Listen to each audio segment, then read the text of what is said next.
Welcome to the May 5th meeting of the Sacramento Local Agency Formation Commission. Banging the gavel here to start it. Will the clerk please call the roll? Yes. Commissioner Jones? Here. Budge? Desmond? Here. Frost? Here. Commissioner Liebig? Here. And Commissioner Lowley? Here. Okay, we have a quorum. Thank you. Great, thank you. Commissioner Jones, will you please lead us in the Pledge of Allegiance? My pleasure. I'll rise. I pledge allegiance to the flag of the United States of America and to the republic for which it stands, one nation, under God, indivisible, with liberty and justice for all. Great, thank you very much. Thank you, Commissioner Budge. This meeting of the Local Agency Formation Commission is cablecast live on Metro Cable 14, the Local Government Affairs channel, on Comcast Consolidated Communications, and ATT Uverse. This meeting is closed captioned and live streamed at metro14live.saccounty.net. Today's meeting will be repeated Sunday, May 9th at 2 p.m. on Channel 14. This meeting can also be viewed on Metro Cable 14's YouTube channel. I think if people can put themselves on mute if they're not speaking, I think that'll avoid some of the feedback that if that's what I'm hearing. So just, if the clerk, would you read the announcement regarding COVID, please? Yes. In compliance with directives of the county, state, and Centers for Disease Control and Prevention, CDC, this meeting is live streamed and closed to in-person public participation. Temporary procedures are subject to change pursuant to guidelines related to social distancing and minimizing person-to-person contact. To make a verbal comment at today's meeting, dial area code 916-875-2500. Again, 916-875-2500, and follow the prompts to be placed in the queue for a specific agenda item or off-agenda matter. When the chair opens public comment for a specific agenda item or off-agenda matter, callers will be transferred from the queue into the meeting to make a verbal comment. Written comments are always welcome and accepted. You may send email comment to boardclerk@saccounty.net, and your comment will be routed to the board and filed in the record. Thank you. Thank you. Public comment, do we have anyone who would like to address the commission? Or anybody in the queue? We do not have any public comment. Okay, great, thank you. Will the clerk please read the first item? The first item is items 1 through 3, the consent calendar. All right. Mr. Chair, this is Commissioner Jones. I move consent items. Budge, Okay. Second. We'll give Frost the second. Commissioner Frost, thank you. I don't think it was me. I'm sorry, Chair. Okay. I'm not sure who it was, but I would be happy to second it. I just want to respect. Was that Commissioner Desmond? I seconded it. Yes. Okay, all right. So who do we have, Desmond? We're going to Zoom wrestle for it. Yeah. But it wasn't me, truthfully. All right. Okay. Well, I guess what I heard was Commissioner Jones and made the motion, and Commissioner Desmond seconded it. So all those in favor of the consent agenda? We have to do a roll call. Will the clerk please call the roll? Okay, thank you. Commissioner Little? Aye. Jones? Aye. Budge? Yes. Desmond? Aye. Frost? Aye. Liebig? Aye. Lowley? Aye. Thank you. All in favor. Motion passed. Okay, will the clerk please read the next item? Excuse me, Chair, Item excuse me. number 4, the Excuse me. Sacramento Reclamation District Hold on. 551 Excuse me. annexation of Reclamation Diane, District 7. Diane, Yes. one moment, please. Chair Little, Don Lockhart, Executive Officer. I just want to make a comment for the benefit of the commission and the public on the agenda. Mhm. The item 7 closed session is not necessary, is not needed this evening, so we will not be adjourning to closed session. That information, there will be information shared at the end of the agenda with the commission. Just wanted to clarify in case anyone was wanting to tune in for that information. Thank you. Okay. Thank you. Diane, go ahead, please. Okay, so we have back to item number 4, the Reclamation District 551 annexation of Reclamation District 755. Don? Yes. Good evening, Chair, members of the commission. Today you have before you an example of neighbors working together. We get to visit an area LAFCo doesn't spend a lot of time in, the Delta area of Sacramento County. Many of you may be aware that most of the Delta, as we know it, is reclaimed land. It was below the floodplain. And then over time, adjacent landowners, generally farmers, joined together to develop a levee system to hold back high waters, flood waters. The various reclamation districts in the Delta are either operated by the state or the impacted landowners. In this case, you have 2 neighboring reclamation districts that have come to work together. They both adopted resolutions substantially similar to request this action, which is a reorganization. It will be the dissolution of Reclamation District 755 and the annexation of that territory and all into Reclamation District 551. All matters of business dealing with the dissolved Reclamation District will either be closed out or resolved by the existing landowners within the footprint of the Reclamation District. All responsibilities for service maintenance, any assessments to be conveyed or to be imposed by the Board of Trustees of the newly reconfigured Reclamation District will then be exercised as oversight for the levies. One clear point to make the public aware of is there is debt that was incurred by the Reclamation District being dissolved. That is the obligation of that district and those landowners.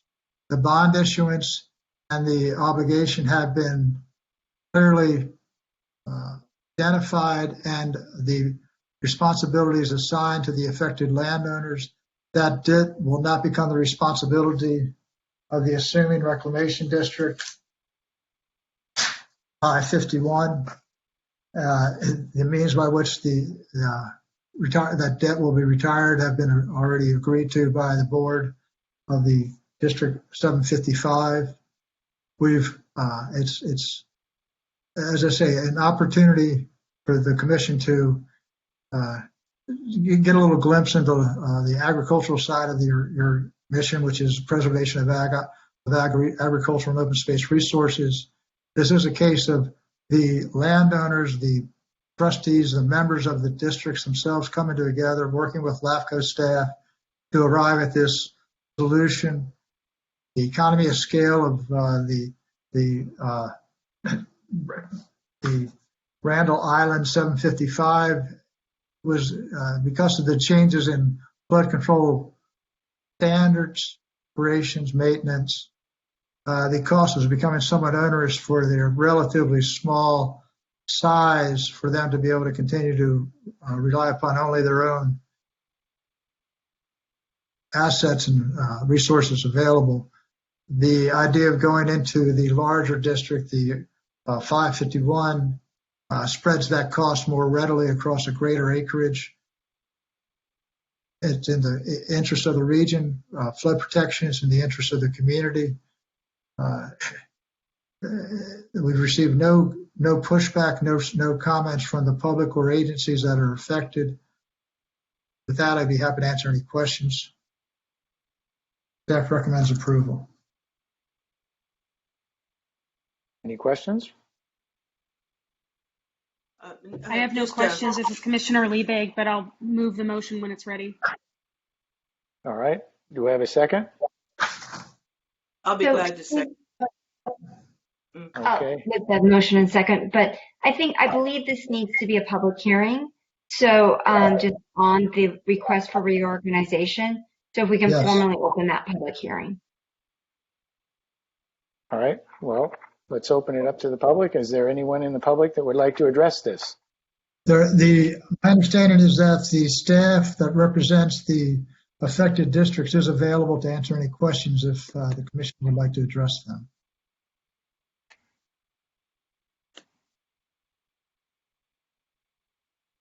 Alma, I think I have a general. All right. Commissioner Jones? Thank you. General question in terms of the that sharing of debt, and it's perhaps I did look through the packet, but is there a date for potential retiring of that debt? And that would be a question for a representative from Reclamation District. Alma, are you available to, are the representatives for the item online? Tina Anderson, and I see Tina Anderson, and I see Gilbert Cosio. I'm sorry. Perhaps, Tina, are you able to address that question? I am. Yes, this is Tina Anderson. I do not know the exact date of the retirement of debt, but they did agree to do that before the districts merge. We can get back to you on the date, but I'm not sure the exact date of that. Well, I'm just curious if we're talking, perhaps Mr. Cosio knows, is it like 5 years or 25 years? No, it'll be much sooner. They just haven't sat down and actually did it. The landowners are pretty common between the two reclamation districts, and it's just a matter of going to the individual landowners on 755 and having them close out the debt. It shouldn't be a problem, and it'll be soon. It'll be as soon as we can after formation of the new district.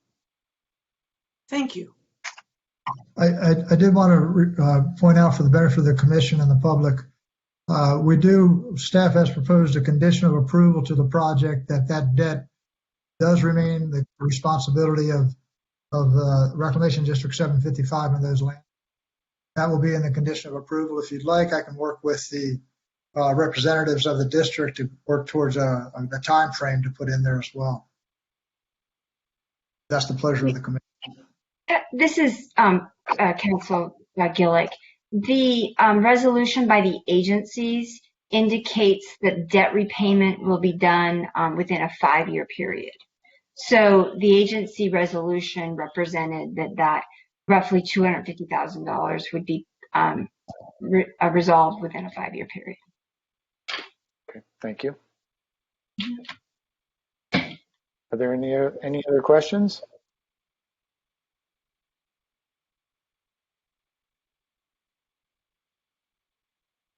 Well, hearing none, we have a motion on the floor by Commissioner Liebig. And let's check with Alma, the clerk, to make sure that we don't have any persons from the public wishing to speak. Alma? You do not have any public commenters in the queue. Wonderful, thank you. Go ahead, Commissioner. All right, so we have a motion by Commissioner Liebig and seconded by Commissioner Jones to accept the staff report for this of the annexation of Reclamation District 551 being annexed by 755. And will the clerk please call the roll? Yes. Commissioner Jones? Aye. Budge? Yes. Desmond? Aye. Frost, Aye. Liebig, Aye. Lowly, Aye. and Little. Aye. Thank you. All in favor, motion passed. Okay. Well, let's see. Will the clerk please read the next item? The next item is item number 5, the Delta Fire Protection District and River Delta Fire Protection District boundary adjustment. Again, this item, for an area the commission rarely visits, you're here again. This is two neighboring districts within the Delta area, southern toe of Sacramento. Again, these are two districts in the same business. They're in the life safety fire business. They share a common boundary. They have worked together to try to enhance their capacities to complement one another's services without unduly burdening one another. The land swap was made necessary some time ago when the state ran Highway 12 east-west through the south part of Sacramento County. It divided existing boundaries, it divided existing districts, such that parcels within River Delta were separated from the balance of the district. Parcels within Delta Fire District were also separated from the balance of their district. As a result of, and to eliminate some confusion as far as dispatching in the event of a necessary call, this was arrived at again after consultation with your staff and then there was discussion amongst the board of directors of the respective districts. They both adopted substantially similar resolutions to request this action, which is a detachment of parcels as corrected with the errata sheet provided this afternoon. Two parcels will be leaving River Delta Fire District and detaching and annexing to Delta Fire Protection District. One parcel will detach from Delta Fire, go to River Delta Fire District. We've received no comments of concern from any affected agencies or members of the public. The operational standards, there is one question about River Delta does have ratepayer approved special assessment that is tied to the land. There is a condition proposed. We've worked with the county assessor's office to to craft the language that the existing assessments will not be carried forward to the annexing district in the case of Delta Fire District. They will be retired, and then the parcel that is annexing into River Delta that is not presently paying the assessment, that they will work with, the district will work with the assessor to apply the necessary assessments going forward. That's the only point that's a little bit unusual about this. Otherwise, it's a boundary cleanup, essentially, a little bit of housekeeping. Both districts, as I say, are initiated this going forward. With that, I'm happy to answer any questions. Mr. Chair, I have a question. Go ahead, please. Don, you bring up an interesting point that I didn't think about when I read the staff report this afternoon. Because the parcels going into one district will be taxed.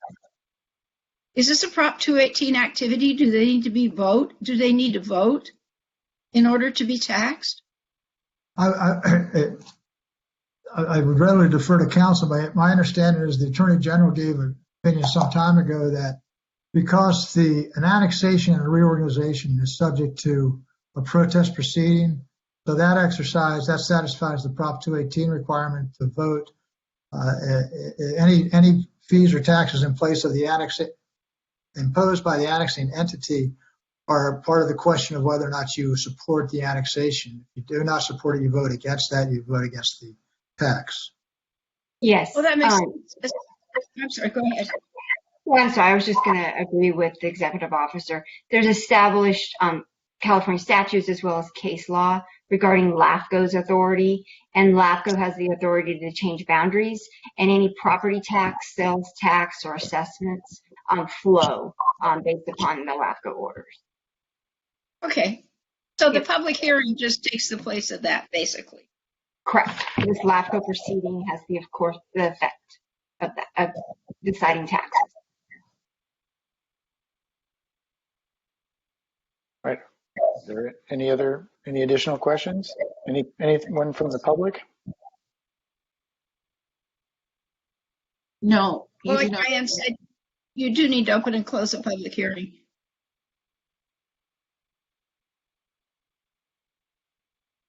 So So we And do then- not have any comment from the public at this time. we have no comment from the public. Okay. Well, we'll close that.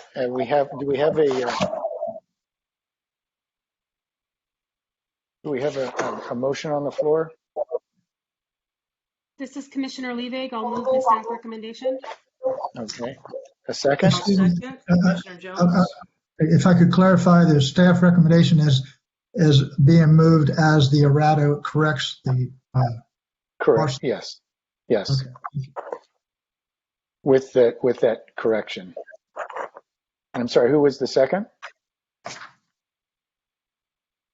I believe it was Commissioner Jones. Jones, okay.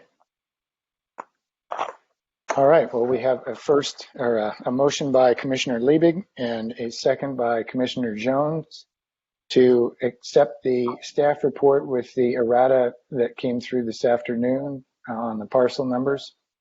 All those, let's see, will the clerk please call the roll? Yes. Commissioner Jones? Aye. Budge? Yes. Desmond? Aye. Frost? Aye. Liebig? Aye. Lowly? Aye. Wonderful, thank you. All in favor? Motion passed. Thank you. Will you please, the clerk please call the next item? The next item is item number 6, landowner initiated request for the Airport South Industrial Project, request for commission authorization for LAFCo to negotiate and execute an MOU with the City of Sacramento as co-lead agencies to process the proposed Airport South Environmental Impact Report consistent with the California Environmental Quality Act. Mr. Chair, Yes. I have received a contribution from the interested parties within the past 12 months, so I'm going to have to recuse myself on this item, and I will rejoin the meeting for the executive officer's report after this item. Thank you. Okay, thanks. Thank you. All right. So, Mr. Lockhart.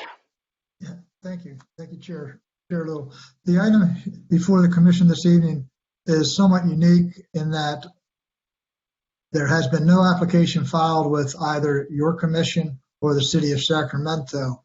Rather, the proponents of this proposal have requested this discussion this evening to allow your staff to sit down with City of Sacramento staff to discuss business points, parameters of how to proceed if the direction of the commission is to do so, to develop a memorandum of understanding. It will be a two-part memorandum of understanding, MOU for short. The two parties would be your commission and the City of Sacramento. Your staff report on pages 2 and 3 has 10 business points that staff recommends for consideration and application to any negotiations going forward if it's the pleasure of the commission. What we're talking about here is an area roughly, give or take, 420, 450 acres. It's north of the City of Sacramento. As I-5 goes north and then bends to cross the Sacramento River, that runs east-south, and this area is south of I-5. Directly across I-5 from the existing long-approved Sacramento County Metropolitan or Metro Air Park industrial area. The use presently is agricultural irrigation. The proposed discussed uses that have not been shared or reviewed by your staff indicate it would be predominantly an industrial use. Again, the idea this evening for your commission's consideration is, should the commission agree to share the role of lead agency for CEQA review on this process, on this application? The co-lead would be defined more clearly, those roles. Your commission is, by statute, the first one in time to act as such in consideration and action of the sphere of influence amendment proposal. So that puts the hat of lead agency squarely on the commission. The city of Sacramento would be the responsible agency in that process. And then in the event your commission were to act upon the sphere of influence to approve it, a project would be initiated with City of Sacramento. They would have to begin an environmental review themselves. By statute, they would then be the lead agency for CEQA in light of the requirement that the city pre-zones any land prior to making an application for annexation. The action of pre-zoning puts the role of lead agency back to the land use authority, which in this case is the City of Sacramento.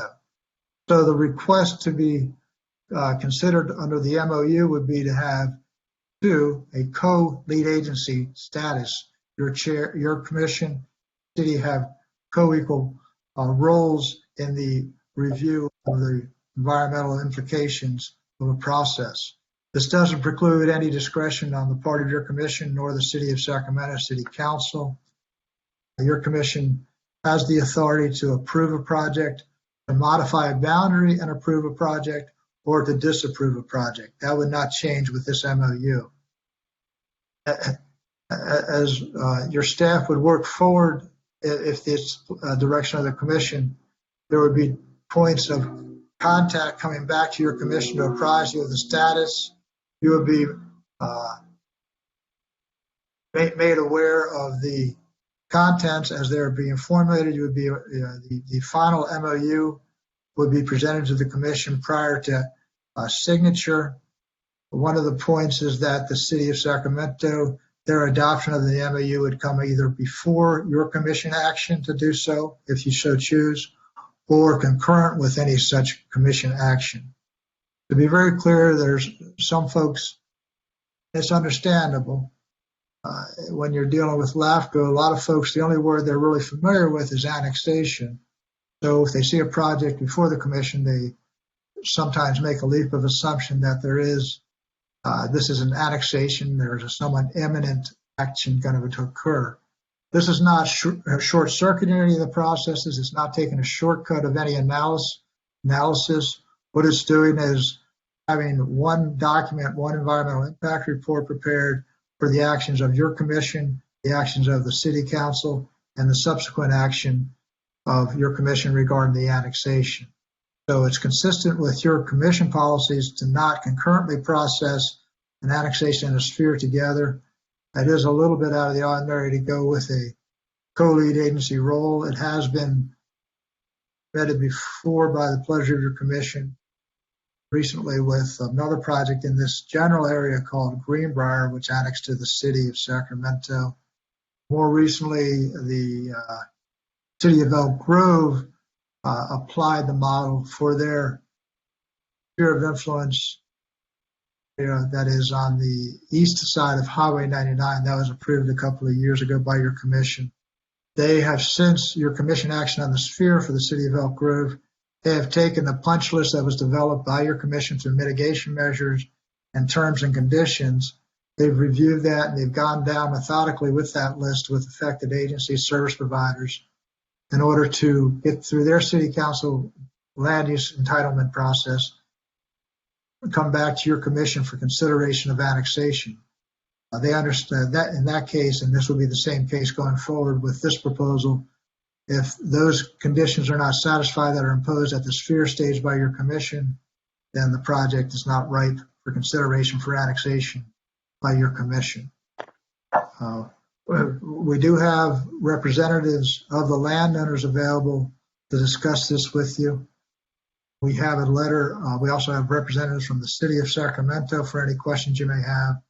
The city has provided a letter of willingness, no objection, I should say, to discuss entering into an MOU. They've made no business points. They have no application to speak to as well. The county of Sacramento has not, because they have nothing to react to, they've reserved comment until a time more appropriate into the future. With that, I'd be happy to answer any questions. And again, we do have folks from the landowners group that are happy to discuss the matter with your commission as well. Do we have any questions? This is Commissioner Liebig. I don't have any questions, but I just want to offer my support to this effort. I really believe that streamlining the EIR process will make things more efficient for everyone. And additionally, I just want to make the point on record that I want to ensure that with our staff transition, approaching here upon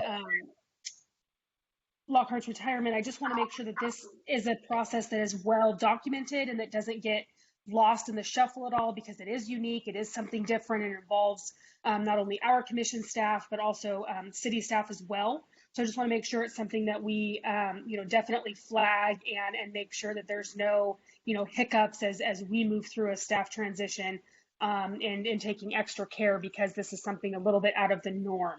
But definitely in full support of this and willing to make the motion after comments are given.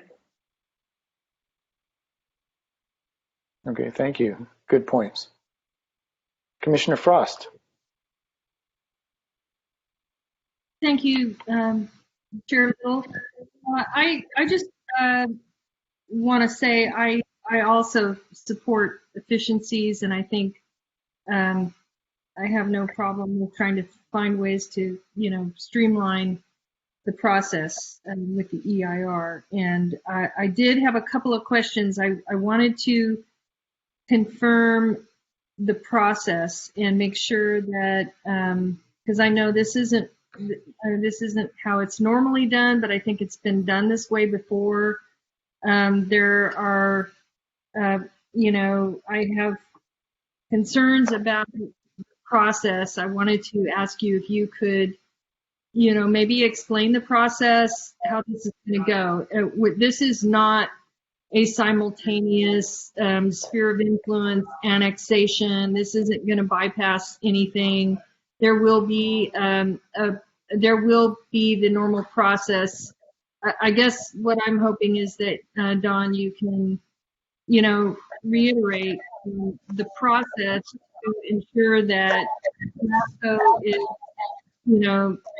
basically, going to drive the process, and that the county is going to have that opportunity to not be rushed, but to have those, checks and balances to make sure some of the costs are covered. The reason I bring this up, there's a lot that's happened with Metro Air Park.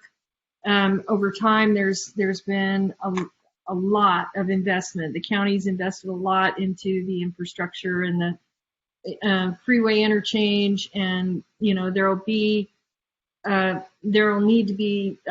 We all know this is a long process to annexation, but the county will need, not just the county, but I'm pretty sure Metro Fire has a plan out there, and that Metro Air Park and Greenbrier have invested into those plans. There's a history with Greenbrier whereby there are some who would say there was a process that wasn't necessarily equitable as far as who making. I think what I'm trying to say is I want to make sure that the county is going to have that there's no rushed process that's happening here.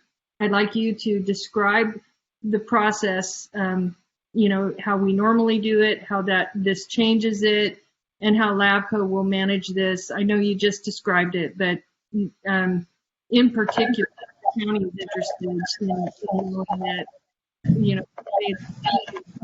on that side of town, we'll have that chance to have that conversation around the freeway, the auxiliary lanes, the infrastructure investment that we've made to make it equitable, for annexation. I kind of feel like the applicant, they have a right to apply for this. I want to help them if I can, and the city of Sacramento if that's what they want to do.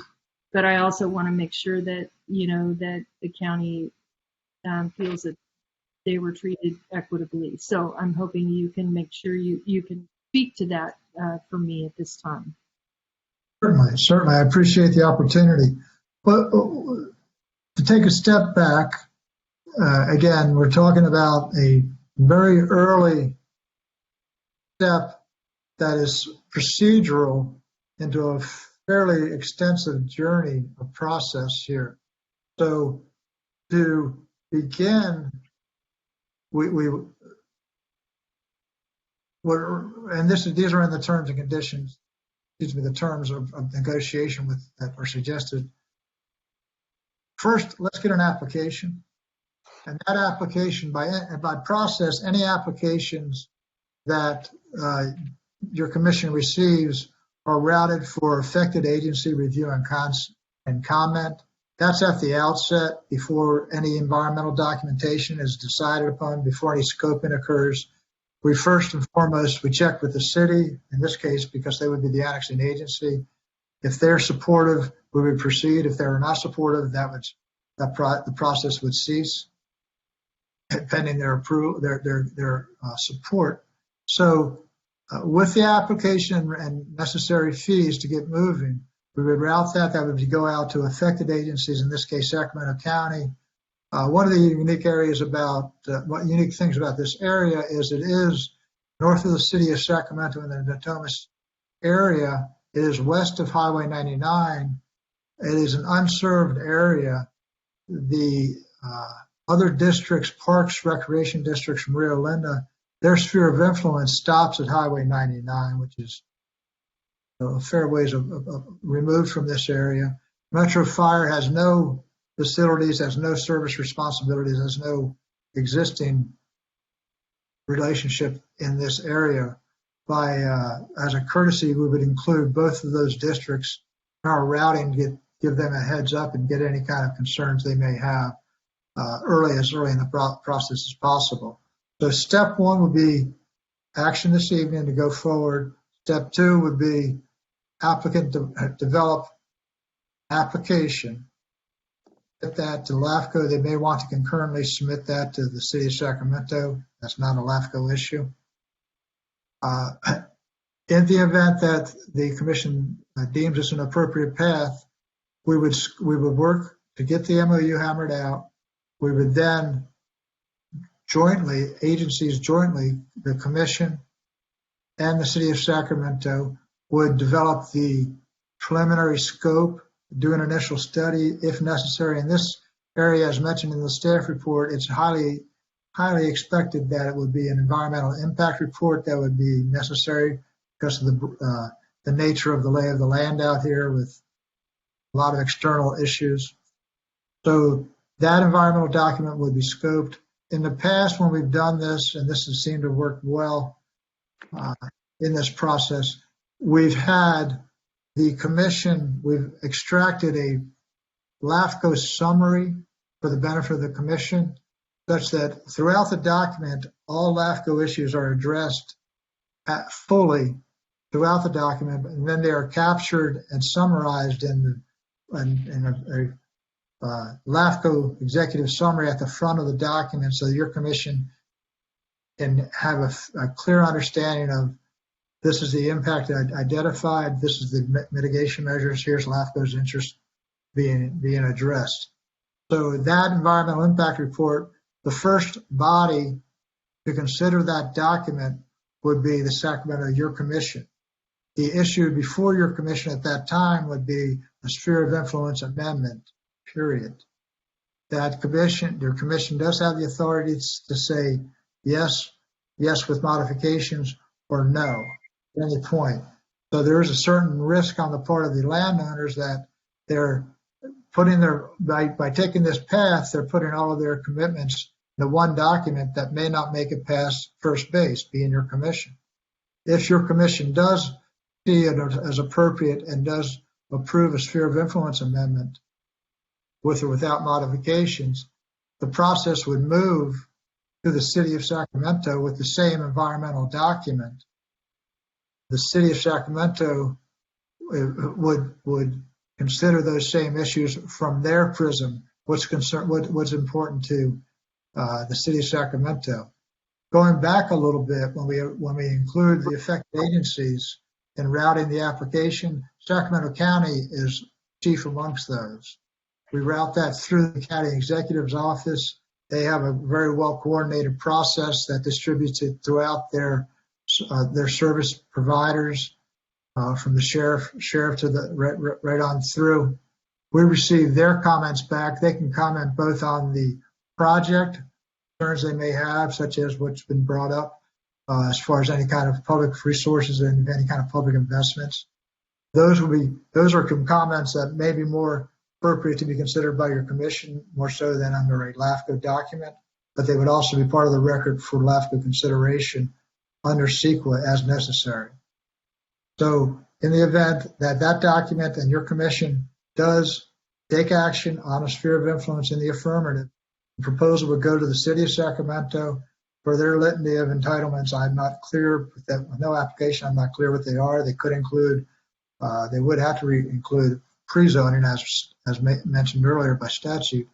Whether they're going to do land maps or what have you, don't know, to be determined. The action by the city council, if they affirm that this is a good idea, let's approve this, that would then return to your commission with the previously mentioned punch list that your commission has developed of terms, conditions, and mitigation measures. And so it's a pretty quick assessment on the part of, have you checked these boxes? Do you have water? Do you have flood protection? Have you addressed habitat preservation right on down the line? And if that's the case, then the project that comes back to your commission should be in pretty good shape. Your commission, even at that time, still has complete discretion to approve as proposed, modify the boundary, and approve or disapprove the annexation. So you have the first say at the sphere stage and the last say at the annexation stage. And that would all be covered under one cover of the environmental impact report. That's one component. We would also, as the commission, we would be doing environmental, we would be doing economic analysis, we would do service implications. We would also be responding to agency comments, County of Sacramento comments by other service providers. So that would, all of that would constitute the information. You may, some of y'all may, that's are new to the commission this calendar year, but it's very similar to the Elk Grove project that we did, I think, 3 or 4 years ago. So that's, and the template's there. It has been tried. It does have benefits. It puts a fairly considerable burden on the limited resources of your staff. But then we have cost recovery. We have environmental experts and other economic experts that we would bring into our consultations for the benefit of the commission. So going forward, there are those 3 steps, and the commission is at the beginning and at the end. Happy to, if that clarifies, or I'm happy to answer any other questions. Thank you, Don. I think I want to say that I think the county is really excited about that freeway interchange and everything that's going on at Metro Air Park. And, you know, and although I can only speak for myself, I'm disappointed they don't want to do it with the county, but I totally understand, you know, everyone has to do what's best, and I support that. And I support if there's a way to make it easier, if that's the direction they want to go in, I support that.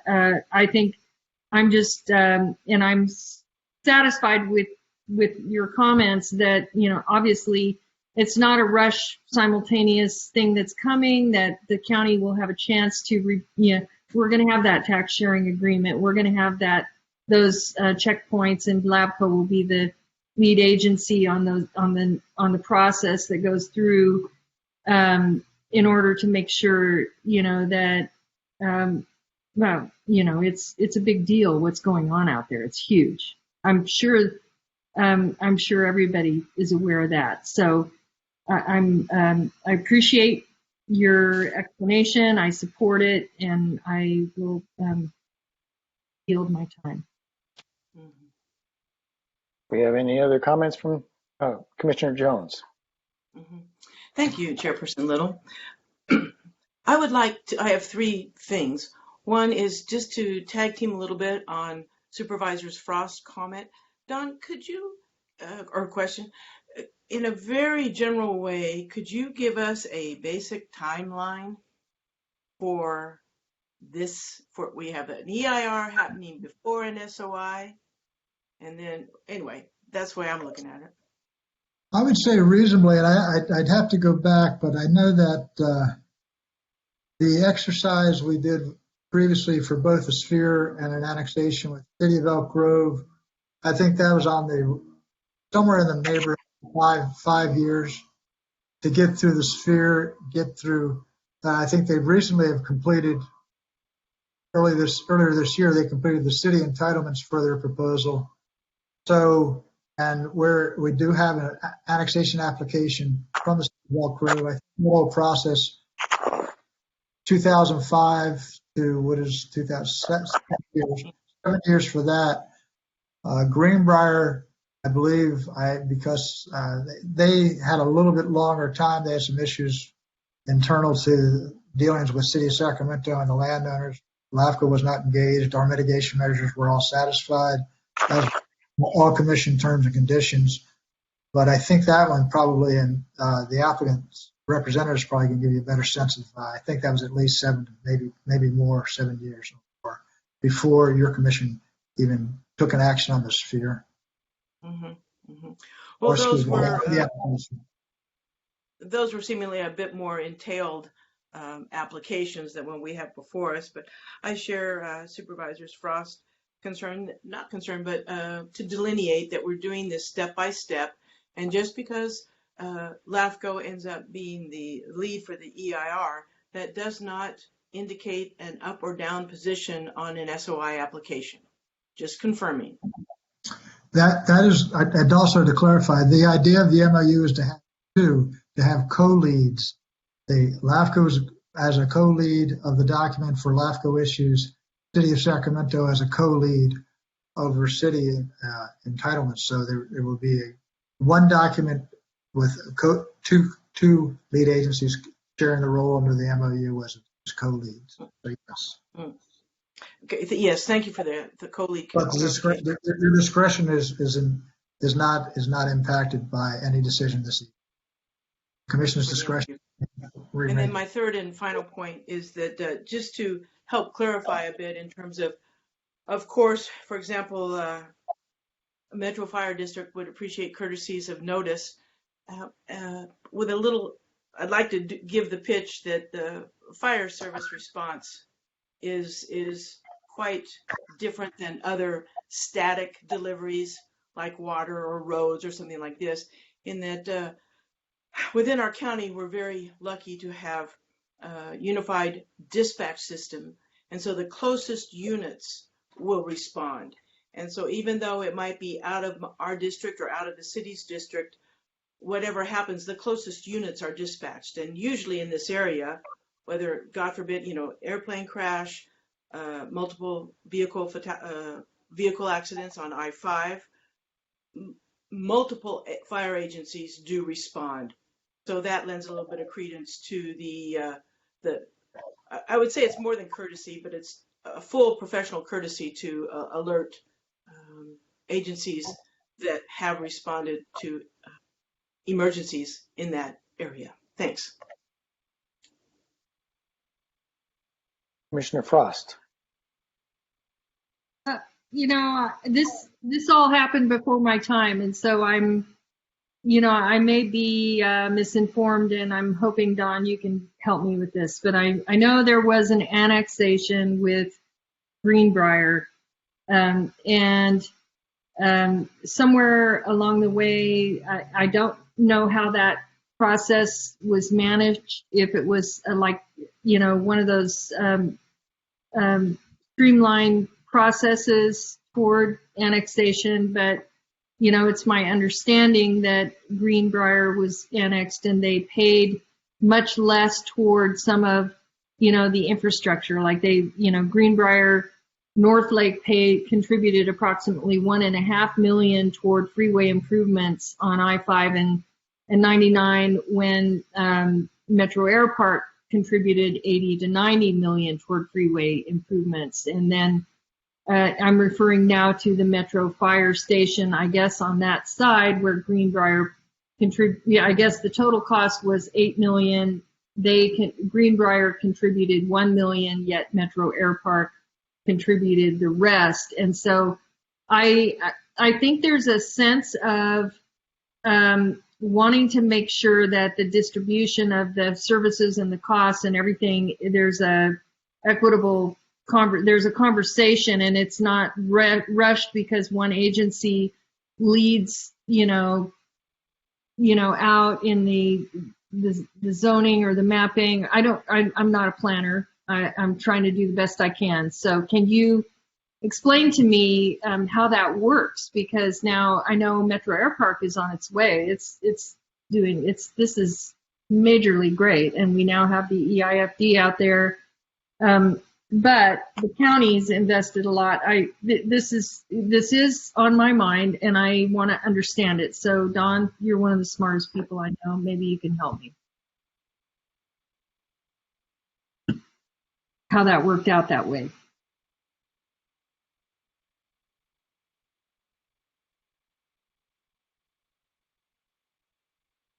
Oh, looks like he froze. We lost him. We lost him. You stumped him. You might have to read. No one is, Oh, here he is. Don, you were absent there. You were frozen up, and we didn't hear anything you said. Oh, it was one of my best quotes ever. Sorry about that. Yeah. The idea behind the commission is just what Commissioner Frost was referring to. Is that the idea is to do no harm, to weigh the interest of competing parties, and to arrive at a decision. So in this case, and that's why when we receive an application, the first thing we do is we put it out to folks who may, because this is land that is going to be transferring jurisdiction, in this case, the county has already been providing jurisdictional oversight to this area. And so there may be some obligations that they have made regarding this. In the general plan, this is not designated for development by the county general plan nor the city at this time. But as the process goes forward, while the first response or the first step is application goes to county and other agencies. County says, well, we want these ideas to be known. These are issues of considerable importance to the county. And how are they going to be responded to by landowners, by city, by other service providers, flood control, what have you? That's all part of the process. It is not that none of that is going to be discounted by this process. None of that is going to be no participation or agencies are going to be ignored or shut out as a result of this process. That's the benefit of having your commission maintain the lead agency status as being the first in time to act, the sphere of influence. If the document does, if the proposal, I should say, does come to your commission and you feel that there are some answers that have yet to be fully fleshed out, that's the opportunity for your commission to direct the project back for further review and analysis before a decision is made. So that process it remains in place. The nuts and bolts of, as all commissioners I'm sure are aware, Sacramento, the commission has no land use authority. Your decisions are based on the efficiencies of services, the preservation of ag and open space resources, the provision and when appropriate of affordable housing. You have many very much broader charges that are addressed, and that's why they are done at the sphere of influence stage. The sphere has, we generally look at a sphere of influence as having a 20-year horizon for development, and it's maybe broken into 5-year increments as things move forward through financing arrangements and other studies that have to be done to address issues that are greater perhaps than the project itself. So the nuts and bolts of the city, now that is, the city is in the driver's seat for their land use decision making. They will have the guidance provided by your commission with any mitigation measures and terms and conditions specific to LAFCo's areas of concern that they would be obliged to address in their actions. If they don't fully address those to the satisfaction of your commission and they take an action of approval, your discretion as a commission remains, and you still, those issues, if they're not resolved prior to getting to your commission can raise a consideration or raise a concern that where is the response, and we need to see some more understanding before we go forward. So, and keep, one of the things, and you did mention it, Commissioner Frost, another point of an annexation, not a sphere, because a sphere is a policy boundary, not a jurisdictional boundary. So responsibilities and services do not change. Funding, any funding structures in place do not change. It's when a jurisdictional change occurs, that is what an annexation exercises, is a jurisdictional change. And in order for that to be an application that can be deemed to be complete, to be put before your commission, we need to have an adequate environmental analysis, adequate staff analysis. We need to have what's called a property tax exchange agreement. That's an agreement required by statute for your commission. However, it's an agreement between two parties, the city, in this case, City of Sacramento, and the County of Sacramento. So that's an opportunity for the county, if they still have concerns that there's some fiscal loose ends, they have that instrument that they can use as a cover to fold in their concerns. The city is obliged to respond, address those concerns. That all would happen, again, prior to the application being deemed complete. We get the property tax exchange agreement that's adopted by both the Board of Supervisors, City Council, then that comes to your commission as a supporting documentation of the staff analysis, of the CEQA analysis, and any other special studies we're going to do. Thank you, Don. I'm happy, and I'm happy to support staff's recommendation. I'm happy to support the MOU. For them to the MOU, to move forward with the MOU. Thank you. Is that in the form of a motion? So that's in the motion. We still have comment. Yeah. We still have comment time for people to comment. I noticed that Mr. Abdus had his hand up. Would you like to unmute and speak to this? Thank you, Chair Little, members of the Commission. Nick Abdus with the Thomas Law Group on behalf of AKT Development, the requester, I guess, of the MOU and the action before you this evening. Obviously, Don covered it ably and very much in detail. Obviously, you can tell that a process like this requires a lot of interagency coordination, which is what the MOU is intended to do, obviously, to facilitate that. Supervisor Frost, I just want to address the points you raised. Rest assured that we anticipate a very robust conversation, not only with the representatives of the Metro Air Park, but the county as well, obviously, on the points that you have raised. And having worked on the Greenbrier project that you alluded to for the last 10 plus years, I'm intimately familiar with a lot of the issues that you're talking about.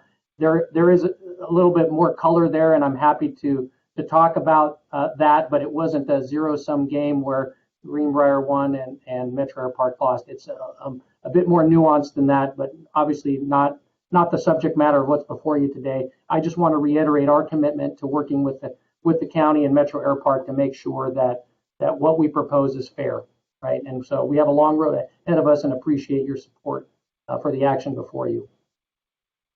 Thank you, Nick. Much appreciated. Yes, thank you. Do we have any other comments from representatives of the applicant or any in the public? Chairperson Little, there are no public comments. Okay.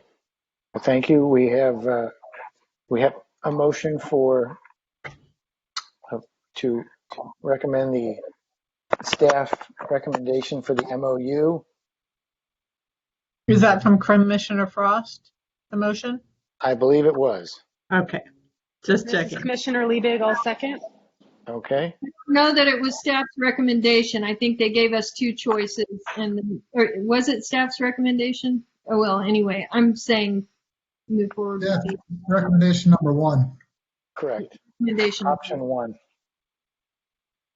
Option 1. Okay, so we are moving forward with option 1 of the staff recommendation. Is that okay with Supervisor or Commissioner Frost and Liebig? Yes, thank you. Yes. Okay. All right. Will the clerk please call the roll? Yes. Commissioner Jones, Aye. Budge, Yes. Desmond. Oh, I'm sorry. Desmond recused himself. Frost, I Liebig, Aye. and Lowly. Aye. Thank you. All in favor. Motion passed. All right. Thank you.